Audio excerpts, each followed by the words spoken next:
केंद्र में मेरे सहयोगी जेपी नड्डा जी, अश्विनी वैष्णव जी,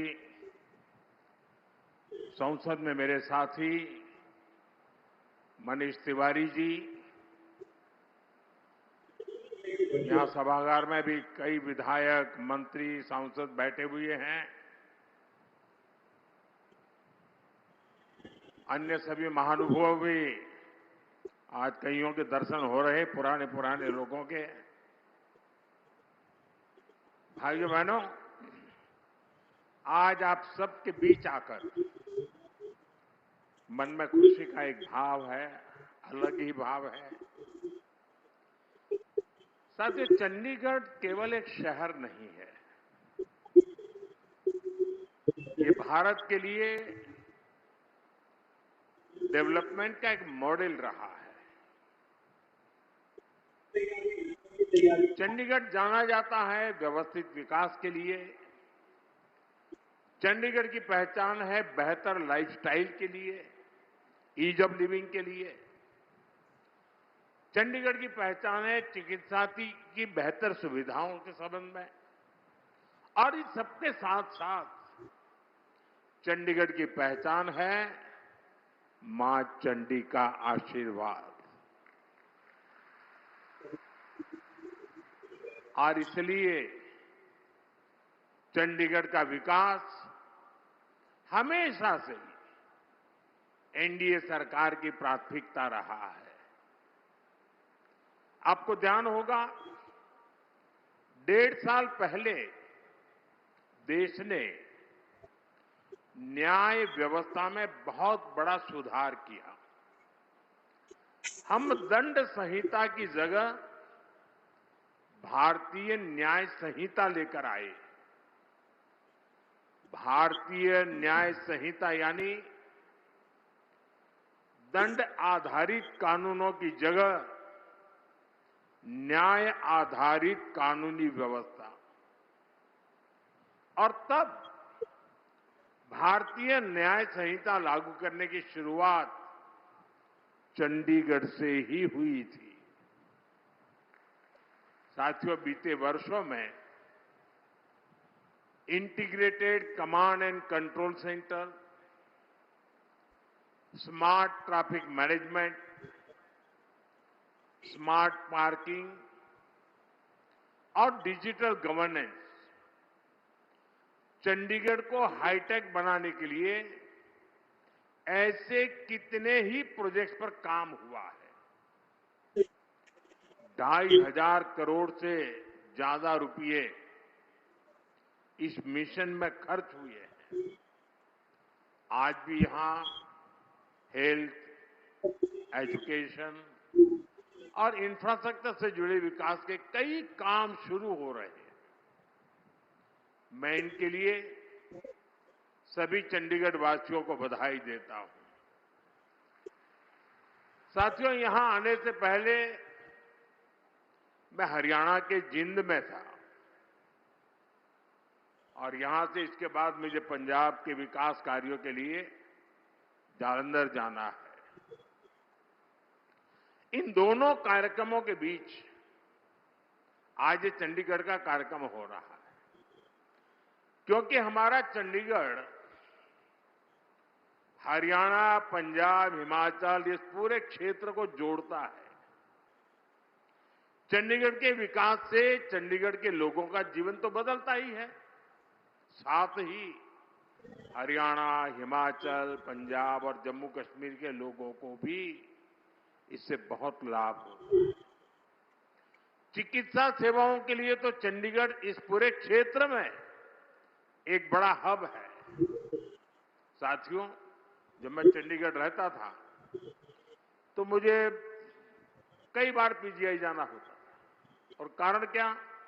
तो कोई न कोई हमारे साथी या उनका परिवार, चाहे जम्मू कश्मीर का हो, पंजाब का हो, हिमाचल का हो, हरियाणा का हो, कोई न कोई बीमार यहां आते थे तो मेरा मिलने जाना बड़ा स्वाभाविक रहता था। और इसलिए मुझे पता है कि इस पूरे क्षेत्र के लोगों के लिए ये आरोग्य की दृष्टि से एक बड़ा महत्वपूर्ण केंद्र रहा है।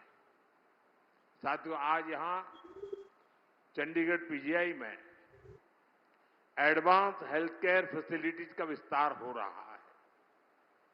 यहां advance neuro science centre, advance mother and child centre और क्रिटिकल केयर हॉस्पिटल ब्लॉक, ये प्रोजेक्ट लाखों लोगों को इलाज की और बेहतर सुविधा देंगे। मुझे याद है 2015 में मैं चंडीगढ़ पीजीआई के दीक्षांत समारोह में आया था और मुझे खुशी है कि आज मुझे वर्चुअली भी वहां के सब पुराने साथियों से मिलने का अवसर मिल रहा है। तब से अब तक इस दशक में पीजीआई की क्षमताओं में बड़ा विस्तार हुआ है। मैं पीजीआई चंडीगढ़ के मैनेजमेंट की, यहां के प्रोफेसर्स और युवा डॉक्टर्स की सराहना करता हूं, उन्हें अपनी शुभकामनाएं देता हूं। साथियों, जब हम स्वास्थ्य की बात करते हैं तो हम सब जानते हैं कि इसमें स्वच्छता की कितनी बड़ी भूमिका है। और ये जब हमारी सरकार बनी थी तब हमने देश के लिए स्वच्छ भारत मिशन लॉन्च किया था। देश में करोड़ों शौचालय बनाए गए, भारत को खुले में शौच से मुक्त कराया गया, सार्वजनिक स्थानों की स्वच्छता के लिए अभियान चलाए गए, सफाई हमारी जीवन शैली का हिस्सा बने, इसके लिए अलग अलग इनिशिएटिव शुरू किए गए। हमारे शहरों की स्वच्छ भारत रैंकिंग इसी प्रयास का हिस्सा है और चंडीगढ़ इसमें बेहतर प्रदर्शन का प्रयास भी करता रहता है। साथियों, मैं आज चंडीगढ़ के रिटायर्ड आईपीएस अधिकारी इंद्रजीत सिंह सिद्धू जी की भी सराहना करना चाहूंगा। उनकी पहचान ब्रूम वॉरियर की बनी हुई है। उन्होंने चंडीगढ़ में स्वच्छता को लेकर एक नई अलग जगाई है, लोगों को प्रेरित किया है। इसके लिए हमारी सरकार ने उन्हें इस साल पद्म सम्मान से भी सम्मानित किया है। साथियों, स्वच्छता कोई एक दिन का काम नहीं है। स्वच्छता तो जीवन जीने का तरीका है और मुझे खुशी है कि स्वच्छता को आज के इस कार्यक्रम से भी जोड़ा गया। आज यहां स्वच्छता से स्वागत इस पहल के तहत विशेष सफाई अभियान चलाया गया और मैं देख रहा था सोशल मीडिया में सारे लीडर लोग भी और जनता जनार्दन भी सफाई के काम में लगी थी। देश के अंदर एक खुशी का माहौल था इस सारी चीजों को देख करके। चंडीगढ़ के सभी भाई बहनों को मैं इस पहल के लिए व्यक्तिगत रूप से बड़े गर्व के साथ आप सबको बधाई देता हूं। साथियों, स्वच्छता के ऐसे अभियान देश में अनेक रोगों की रोकथाम में बहुत मददगार साबित हुए हैं। साथियों, एक समय था भारत के हेल्थ सेक्टर पर पूरी दुनिया चिंता जताती थी। किसी बड़ी आपदा का अंदेशा होता था तो लोग सवाल उठाने लगते थे कि भारत में क्या होगा। कोरोना के समय में हमने देखा है कि कैसे भारत ही विश्व की चिंताओं का केंद्र था, लेकिन हमारी सरकार ने भारत का सामर्थ्य भी बदला और विश्व का नजरिया भी बदला। जब कोरोना महामारी आई तो भारत मदद मांगने वाला देश नहीं था, बल्कि भारत दुनिया को मदद भेज रहा था। आज कितने ही देशों से लोग गंभीर बीमारियों के इलाज के लिए भारत आते हैं। भारत मेडिकल टूरिज्म का बड़ा डेस्टिनेशन बनकर उभर रहा है। साथियों, ये बदलाव पिछले 12 वर्षों की ईमानदार कोशिशों और नीतियों का परिणाम है।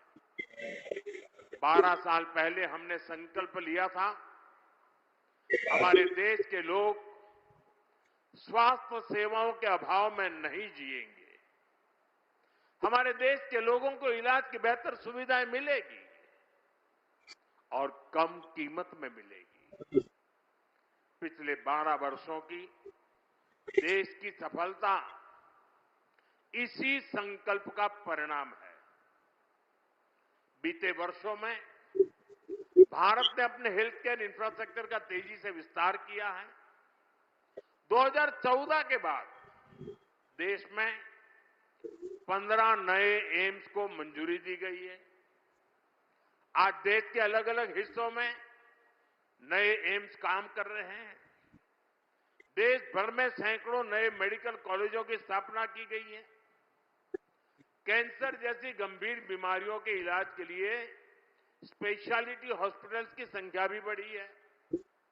यहां चंडीगढ़ में भी होमी भाभा कैंसर हॉस्पिटल बना है, यहां से थोड़ा दूरी पर। 2022 में मुझे इसके लोकार्पण का अवसर मिला था।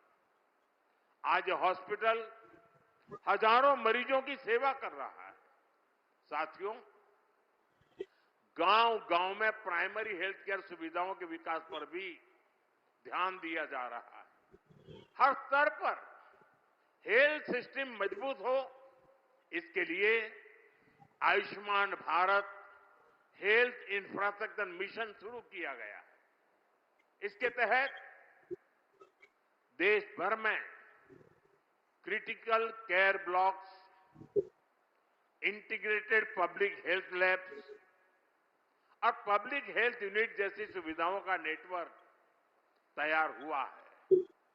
आज शहरी और ग्रामीण इलाकों से लेकर जनजातीय क्षेत्रों तक देश में करीब 2.25 लाख आयुष्मान आरोग्य मंदिर भी काम कर रहे हैं। आरोग्य मंदिरों में प्राइमरी इलाज की सुविधाएं तो है ही, साथ ही 12 अलग अलग हेल्थ पैकेज सर्विस भी यहां मिल रही है। इनमें करोड़ों लोगों की ब्लड प्रेशर और डायबिटीज जैसी बीमारियों की स्क्रीनिंग हुई है। साथियों, हमारी सरकार तकनीक के जरिए भी इलाज को सुगम बना रही है। हमने ई संजीवनी मिशन के जरिए टेलीमेडिसिन की सुविधा शुरू की। इसके तहत आज देश में 48 करोड़ से ज्यादा टेलीमेडिसिन कंसल्टेशन हो चुके हैं। दूर सुदूर इलाकों से भी लोग बड़े अस्पतालों से डॉक्टर से परामर्श कर रहे हैं। साथियों, स्वास्थ्य सेवाओं के इस विस्तार की वजह से आज देश में 90% से अधिक इंस्टीट्यूशनल डिलीवरी हो रही है।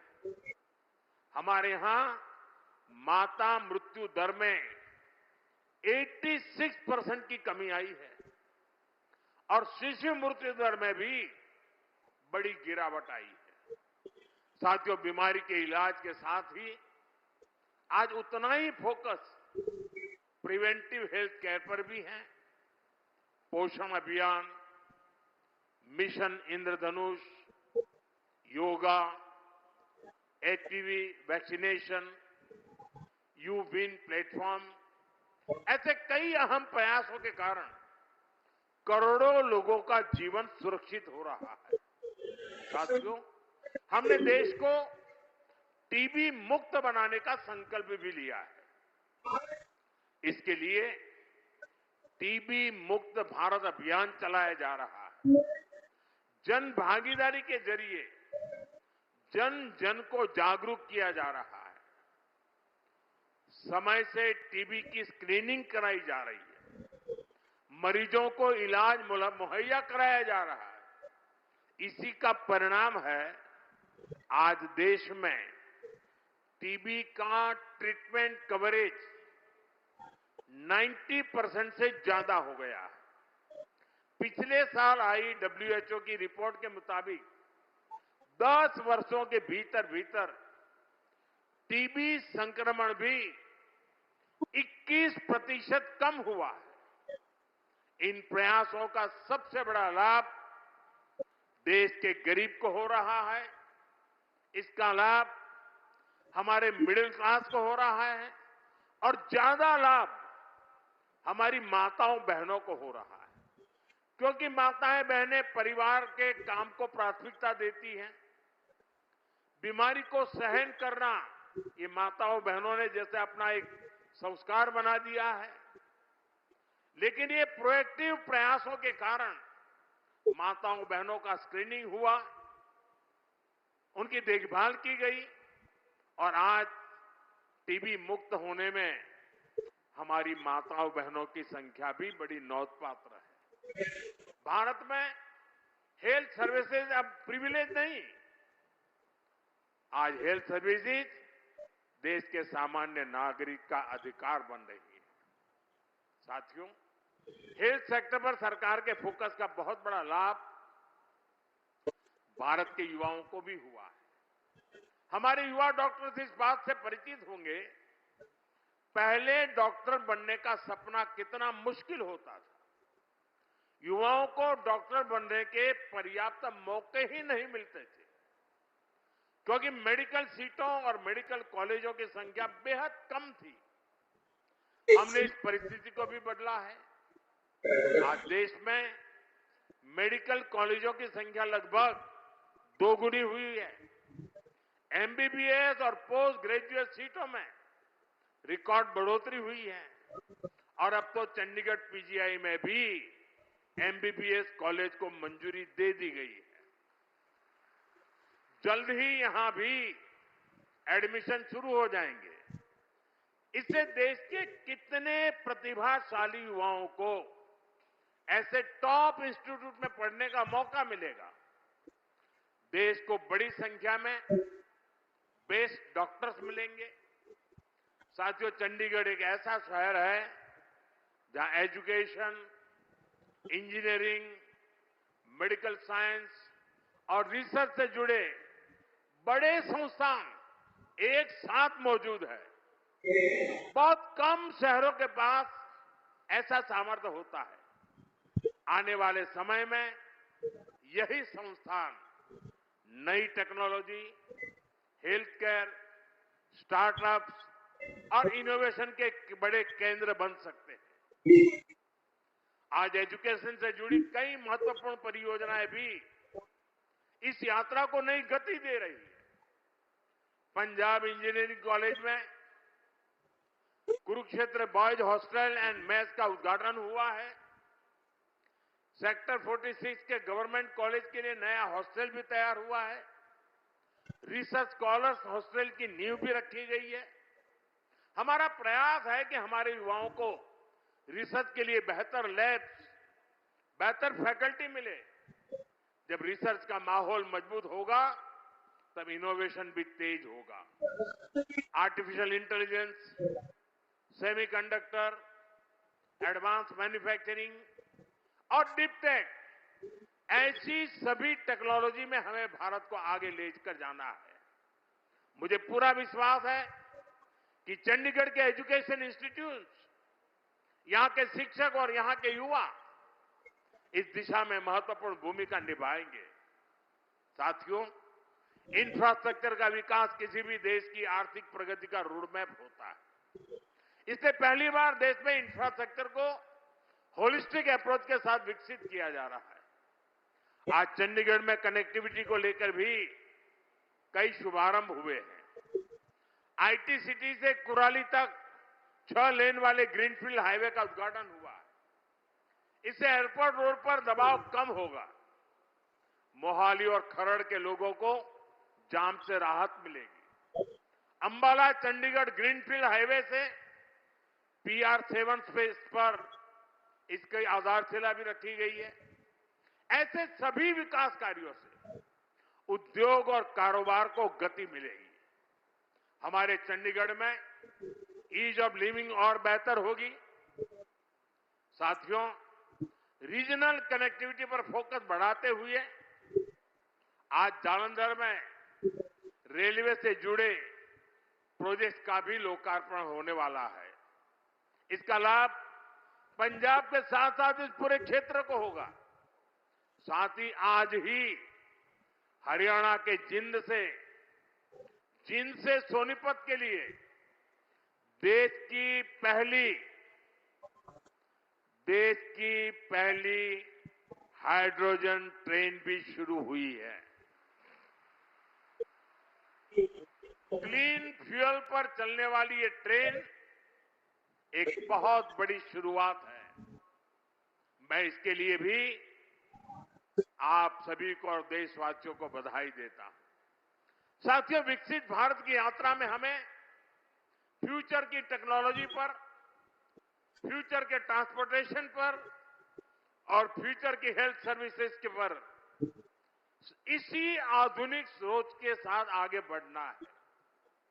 हमें ऐसे फैसले लेने हैं जिनका लाभ वर्तमान पीढ़ी को तो मिले ही मिले, आने वाली पीढ़ियों को भी मिलता रहे। हमें ऐसे संस्थान बनाने हैं जो समय के साथ और मजबूत हो जाएं। बीजेपी एनडीए सरकार इसी दिशा में तेजी से आगे बढ़ रही है।